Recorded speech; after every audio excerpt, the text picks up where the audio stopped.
අපි දැන් ඇවිල්ලා කිසි ආතල්ලයක් ගත්තෙත් නෑනේ බං. මට සුපිරි අදහසක් ආවා. අපි සින්දු තරඟයක් තියමු. හුරේ! ඒක හොඳ අදහස. එහෙනම් කවුද මුලින්ම පටන් ගන්නෙ? මම. හරි එහෙනම් බණ්ඩ පටන් ගන්න. ඈඹොල්ල ටිකිරි බණ්ඩ තොට කොහෙන්ද ඔය සරම?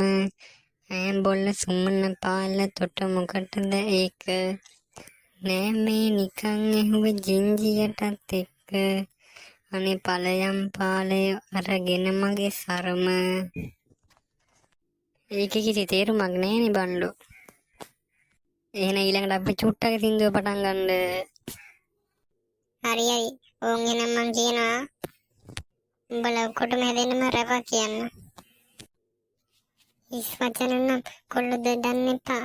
මත් කුඩේ මදවේ ගසන්න එපා. වැරදි මගට නම් එසේ යවෙන්න එපා. කාට බන්න අවඩක් කරන්න එපා.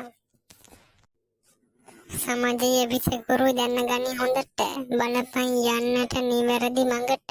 චුට්ටක් කියන පස් හැදීමට උඹට අවසර වීඩියෝව අවර කරන්ට.